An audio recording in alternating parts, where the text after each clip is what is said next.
आने से डोमिसाइल के मार्गदर्शक तत्व भी आ गए हैं। कश्मीर में ये सरकार आने के बाद अनेक विकास की प्रक्रिया शुरू हो गई है, शांतता प्रस्थापित हो गई है, अपराध कम हो रहे हैं, हिंदू मुस्लिम सभी लोग शांति से और प्रियता से एक के साथ रह रहे हैं। परंतु ये परिस्थिति कुछ लोगों को सहन नहीं हो रही है। ये प्रगति कश्मीर के बच्चे पढ़ेंगे, लिखेंगे, कॉलेज जाएंगे, ये देखा नहीं जाता। इसलिए वहाँ आतंक का फैलाना यह इस्लामिक आतंकवादियों का उद्देश्य है। हाल ही में जो अजय पंडिता उनकी हत्या हुई, उसके संदर्भ में यह बात स्पष्ट होती है। अजय पंडिता यह अनंतनाग के चुने गए ऐसे सरपंच थे और उनकी हत्या इस्लामिक आतंकवादियों ने की है। उनकी हत्या होने का एकमात्र कारण है कि वह हिंदू थे। इस्लामिक आतंकवादियों का कहना ऐसा है कि कश्मीर में हिंदुओं ने नहीं रहना चाहिए। एकात्मता का उद्देश्य है कि भारत में कहीं भी किसी भी जगह में कोई भी रह सकता है, और ऐसे होते हुए ऐसा कहना सरासर गलत है कि कश्मीर में हिंदुओं ने नहीं रहना चाहिए। इस्लामिक आतंकवादियों का टारगेट यह हिंदू है और यह अत्याचार अब हिंदू नहीं सहेंगे। उनको यह बताने के लिए आज का दिन है। आज के दिन में पूरे भारत में सभी हिंदुओं ने एकत्र होकर इस अन्याय के, इस अत्याचार के खिलाफ आवाज़ उठाना है। और आवाज़ हमने आज यह उठाई है कि अब तक जो सहा है वह अभी नहीं होगा। इसके आगे जो कुछ भी अन्याय होगा वह हिंदू कभी भी नहीं सहेंगे। कि जागो आतंकवादियों, सुनो कि अब हिंदू एक जागृत हुआ है और इस्लामिक आतंकवाद के खिलाफ एकजुट हो गया है। सावधान रहो।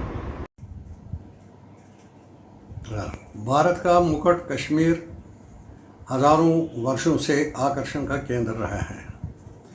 कश्मीर संतों, ऋषियों, मुनियों का प्रदेश रहा है और अध्ययन का केंद्र रहा है। यहाँ पर वेद शास्त्र आदि का मरकज़ रहा है।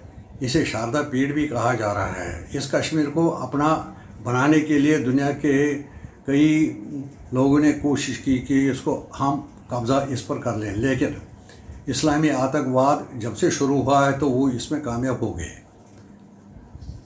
तो इस्लामिक आतंकवादी का फेज़ फर्स्ट जो था कि कश्मीर को हिंदू विहीन और भारतीय विहीन किया जाए, उस फेज़ फर्स्ट को पूरा और कायम रखने के लिए अभी भी वही प्रोग्राम चल रहा है, जिसमें रलो गलो और चलो की पॉलिसी चल रही है अभी भी।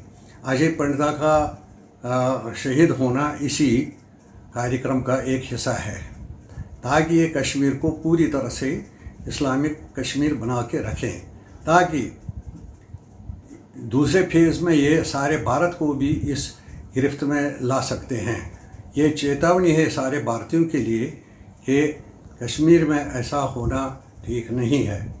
ये भारत के संस्कृति, सनातन धर्म को मिटाने के दर पे हैं। इसमें भारत में रहने वाले कुछ लोग तथा भारत से बाहर पाकिस्तान आदि कुछ लोग शामिल हैं।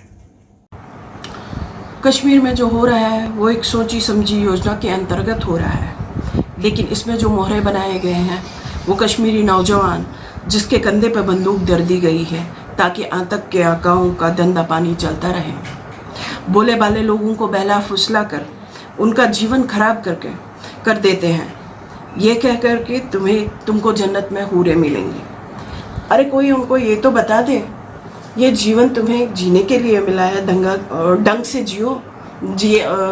इस धरती पर तुमने ढंग से जिया नहीं तो मर के किसने देखा कि वहाँ पे क्या मिला क्या नहीं मिला। ज़िंदगी मिली है, जियो और जीने दो का फॉर्मूला अपनाओ और उसी से खुद का भी भला करो और दूसरों का भी भला करो। ये नौजवान जो आज़ादी के नारे लगाते हैं, 99% मैं यकीन के साथ कह सकती हूँ कि इनको मालूम नहीं कि हम क्या चाहते हैं, किस लिए हम ये जंग कर रहे हैं, किस लिए हम ये लड़ाई लड़ रहे हैं। मज़हब के नाम पे जो इन्होंने अंधों की फ़ौज खड़ी कर दी है, यकीन मानिए हमें उनके लिए बुरा तो लगता है, लेकिन हम तब तक उनके लिए कुछ नहीं कर सकते जब तक कि वो खुद इस बात को समझ न ले कि हमारा इस्तेमाल किया जा रहा है। सही और गलत का फ़ैसला उनको करना है, तभी इस मसले का हल निकल सकता है। और एक चीज़ और, अभी जो ये सब हो रहा है तो उसके लिए हिस्ट्री शुड बी रिटन। कुछ पॉइंट्स हैं विच आई फील कि उनको अपना के हम इसमें थोड़ा सा सुधार कर सकते हैं। तो history should be written, facts should be brought forward, pleth of Kashmiri Pandits should be taught in the schools because the younger generation is not aware of the facts. Religious places should be renovated so that their importance be known. Elderly people of the community, Kashmiri Pandit community, should be consulted so that the culture and history of the place is revived.